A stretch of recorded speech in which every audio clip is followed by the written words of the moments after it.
Hartlik welkom by Leef die Woord en dankie dat jy by ons aangesluit het. Ons nader weer eens daardie tyd van die jaar waar tydens ons met soveel dankbaarheid oor die lyding van Jesus Christus nadink. Ons reflekteer op dit wat Jesus vir ons gedoen het.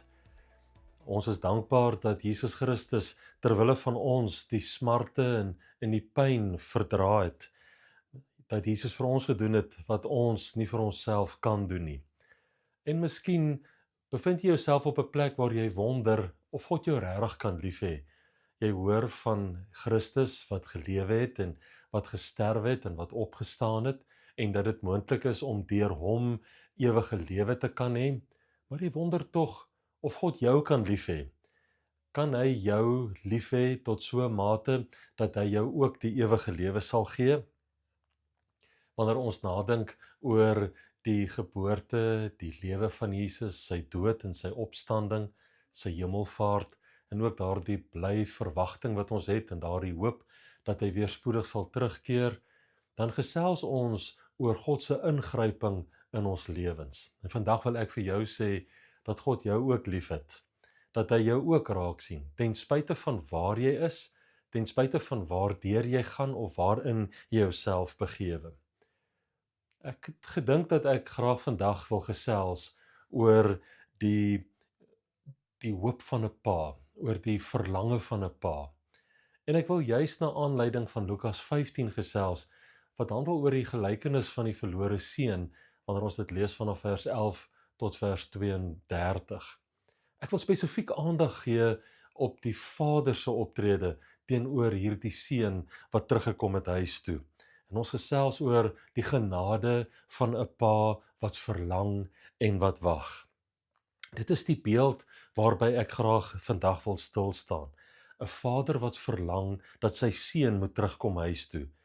Die gelykenis handel beslis nie net oor daardie arrogante jongman wat op 'n dag by sy pa gekom het en omdat hy sy eie kop wou volg, daardie ongevoelige rebelsheid tentoongestel het toe hy vir sy pa gesê het, gee my wat my toekom.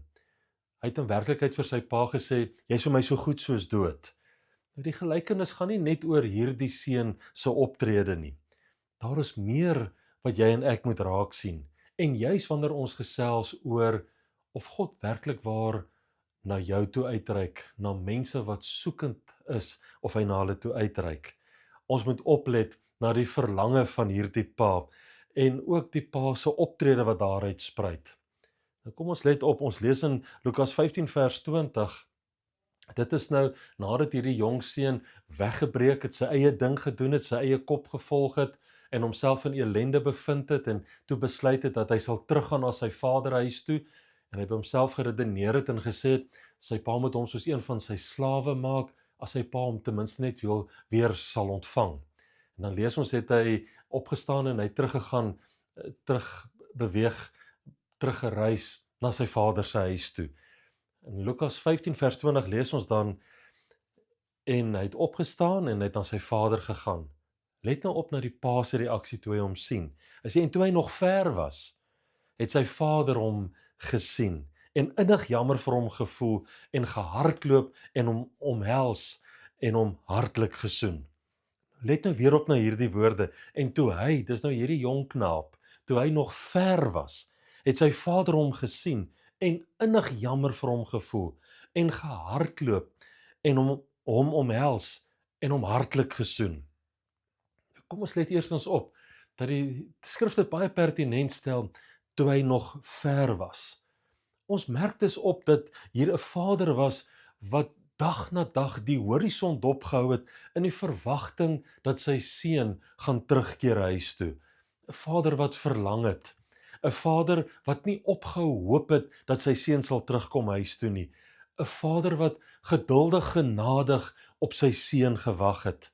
En dan op 'n goeie dag sien hy dat sy seun daar ver aangedrentel kom, moeg en moedeloos, uitgeput, vuil en hy het verslete klere aan. En dan lees ons wat die pa doen. Hy het hom gesien en hy het vir hom innig jammer gevoel. Dis die pa se eerste belewenis, die eerste emosie waarvan ons lees van die pa toe hy sy seun gesien het. Hierdie vader het vir sy seun innig jammer gevoel. En dit is daardie mees intense empatie wat hierdie vader beleef het. Soveel sodat dit beskrywe kan word dat hy in sy innerlike wese 'n diep roer beleef het, 'n diep beroering, 'n beweging of 'n ontsteltenis ervaar het. Hy het hierdie diep empatiese droefheid oor sy seun beleef toe hy hom daar van ver af gesien aandrentel kom het. En dan doen die pa wat ons nie ten volle kan begryp nie. Dit gaan ons verstand te bowe. Dat toe hierdie pa sy seun sien en hom innig jammer vir hom gevoel het, dan sê die goeie woord van die Here in hierdie gelykenis wat Lukas gedokumenteer het en wat Jesus vertel het, dat die pa het gehardloop en het hierdie seun omhels en hy het hom hartlik gesoen. Die pa tree op 'n manier op wat ons genadeloose verstande totaal verbuister. Want ons wil sê, die seun verdien dit nie. Die pa moet nie so reageer nie. Trouwens, hy moes nie eers vir hom gewag het nie. Is dit moontlik dat 'n pa hierdie skobbejak so lief kan hê? Is dit moontlik dat 'n pa so hartlik en ontvanklik teenoor 'n kind kan wees wat hom afgeskryf het en wat hom met absolute minag hanteer het? Kan 'n pa werklik steeds so oor sy seun voel? Ons sien dit baie duidelik. En dan lees ons, het die pa sy seun tegemoet gehardloop. Dit pla die pa glad nie wat ander van hom dink of van hom sê, of selfs van sy seun sê of dink nie, want dit is sy seun. Die pa het hoegenaamd nie toegelaat dat sy waardigheid in die pad kom staan het van die werklikheid van 'n seun wat teruggekeer het huis toe nie. En sy dankbaarheid was so groot gewees dat hy hom weer lewend teruggekry het. Hy het na hom toe gehardloop en hy het hom omhels. En hy het hom hartlik gesoen. Ja, die pa het hom teruggekry voordat dit te laat was. Sy seun het betyds tot sy sinne gekom en dit is juis wat saak gemaak het. En daarom het die pa juis gereageer en ons sien dit in Lukas 15 vers 24, want hierdie seun van my was dood en het weer lewendig geword en is verlore en is gevind. Is tog net logies. Die seun, as hy sou gesterf het, sou nie kon terugkeer huis toe nie. En dan lees ons, het hierdie pa toe hy sy seun tegemoet gehardloop het, het hy hierdie seun omhels. Wat vir ons wil sê, dat die pa hom met ope arms ontvang het. Geen sprake van verwyte nie. Geen vrae of kruisverhoor nie. Geen ongeduld of ongenaakbare afkeer nie. Nee, hy hardloop hom tegemoet en hy omhels hom. En in hierdie omhelsing lees ons, het hy ook sy seun hartlik begin soen. Dit is die mooiste demonstrasie van hereniging. Die seun was nog besig om te verduidelik en verskoning aan te bied en vergifnis te vra. Vader, ek het gesondig teen U of teen die hemel en voor U en ek is nie meer werd om U seun genoem te word nie. So is die seun nog besig om verskoning aan te bied. Maar dit is asof die pa dit glad nie hoor nie, want wat van groter belang is dat sy seun nou terug is by die huis. Die pa hoor nie eers wat die seun nou besig is om te sê nie, want wat is groter of sterker as die liefde van 'n pa wat verlang en graag sy seun weer terug by die huis wou hê. En geen verskoning of geen verduideliking was hoegenaamd nodig nie, want sy pa het hom klaar terug verwelkom.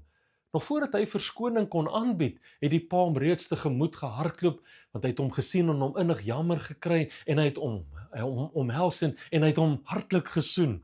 Nog voordat die seun kon verduidelik, het daar klaar versoening plaasgevind. Dis belangrik dat jy en ek dit moet raak sien. Nog voordat ons een of ander verskoning aan God wil bied, beleef ons reeds sy liefde. Beleef ons reeds hoe toeganklik die hemelse Vader is. Hierdie versoening wat plaasgevind het daartoe aanleiding gegee dat die Vader gesê het, bring hom die beste kleed en trek hom dit aan, en gee 'n ring vir sy hand en skoene vir sy voete, en bring die vetgemaakte kalf en slag dit, laat ons eet en vrolik wees. Wat 'n wonderlike verhaal, wat vir jou en my en elke ander mens kom sê, dat ons welkom is, dat God vir jou en my wag. Maar vriende, wanneer ek hierdie verhaal lees, dan sien ek in hierdie verhaal ook die volbragte werk, daardie volkome werk van Christus Jesus raak. Maar wat vir my interessant is, en dit wil ek onder julle aandag bring, is waar ek hierdie werk van Jesus Christus raak sien. Dit is nie in vers 22 en 23 wanneer ons lees, bring die beste kleed en trek hom dit aan en gee 'n ring vir sy hand en skoene vir sy voete en slag die vetgemaakte kalf en laat ons vrolik wees en laat ons eet nie. Dis nie waar ek dit sien nie. Sien, die vetgemaakte kalf het te maak met die blydskap van die Vader omdat hy sy seun teruggevind het, omdat sy seun weer by die huis is. Dit is waar rondom die vetgemaakte kalf en daardie gebruik draai. Dit is waaroor dit gaan. Die vetgemaakte kalf, luister weer, het te maak met die blydskap van die Vader. Die pa sê immer self, hy het sy seun lewendig teruggevind en daar moet groot fees gevier word, want hy is nou by die huis. En in die konteks van die gelykenis het hierdie fees te maak met die feit dat iets gevind word, dat versoening plaasgevind het. Want so lees ons byvoorbeeld in vers 7, ek sê vir julle, dat daar groot blydskap sal wees in die hemel, oor een sondaar wat hom bekeer. Ons lees dieselfde, min of meer weer in vers 10, so sê ek vir julle, dat daar blydskap voor die engele van God is, oor een sondaar wat hom bekeer, en die Vader wat, lees ons in vers 24 sê, hulle het geëet en hulle was vrolik, want daar het reeds versoening plaasgevind. Dit is tog nie logies om te dink dat die pa hom verwelkom het, dat hy hom innig jammer gekry het, hom tegemoet gehardloop het, hom omhels het, hom gesoen het, en toe opdrag gegee het, dat hy 'n nuwe kleed moet kry, dat hy 'n ring moet kry, dat hy skoene moet kry, en ons moet die vetgemaakte kalf slag. As dit sou verwys het na Christus Jesus, dan moes dit eerstens plaasgevind het. En daarom dink ek, dat die verwysing na wat Jesus Christus aan die kruis gedoen het, op 'n ander plek lê in hierdie gelykenis. En ons vind dit daar, toe die pa die seun van ver af sien aangestap kom, en hy hom innig jammer gekry het, en hom tegemoet gehardloop het, hom omhels het, en hom gesoen het. Daar het versoening plaasgevind. Daar het die ewige hereniging plaasgevind. En dan speel dit uit tot die voordeel van hierdie seun wat teruggekom het huis toe. En die gevolg daarvan en die heerlike implikasie van hierdie versoening wat plaasgevind het, is dat die seun beleef dat hy 'n nuwe kleed kry. Sy identiteit word herstel. Hy word geklee met dit wat die Vader vir hom in gedagte het, net die beste, net die mooiste. Hierdie gewaad van lof, beklee met Christus, want daar het reeds versoening plaasgevind. En hy kry 'n ring wat sy gesag herstel, want in my naam, het Jesus gesê, sal daar wonderwerke en soveel kragtige dinge plaasvind, en skoene, sy waardigheid word herstel. Hy loop nie meer kaalvoet nie. Hy het eintlik nou 'n storie om te vertel. Hoe lieflik is die voete van hulle wat die evangelie verkondig, wat die bereidheid vir die evangelie van vrede, daardie skoene aangetrek het. En dan is daar rede vir groot fees om gevier te word. Daar is blydskap in die hemel oor een sondaar wat hom bekeer. Daarom wil ek vandag vir jou sê, ons hemelse Vader wag vir jou. Jy's nie te ver weg nie. Trouwens, die Here ontmoet jou ten spyte van waar jy is. Ons hemelse Vader hardloop jou tegemoet. Hy omhels jou en hy soen jou hartlik, want God bewys sy liefde tot ons daarin dat Christus vir ons gesterf het toe ons nog sondaars was. En ons Vader verlang, die hemelse Vader verlang dat jy terugkom huis toe, want God vertraag nie die belofte so sommige dit vertraging ag nie, maar hy is lankmoedig oor ons. Hy wil nie dat sommige verlore moet gaan nie, maar dat almal tot bekering sal kom. Wanneer jy besluit om terug te keer huis toe, dan sal jy ervaar dat jy ook tegemoet gehardloop word, dat jy ook omhels word, dat jy ook hartlik gesoen word, dat jy ook die rede vir groot fees is, wat gevier moet word, dat jy die rede daarvoor is. En daarom wil ek vir jou vra, wil jy nie terugkom huis toe nie? Ja, daar's 'n hemelse Vader, wat geduldig en genadig op jou wag, wat 'n diep verlange het vir jou om terug te keer huis toe.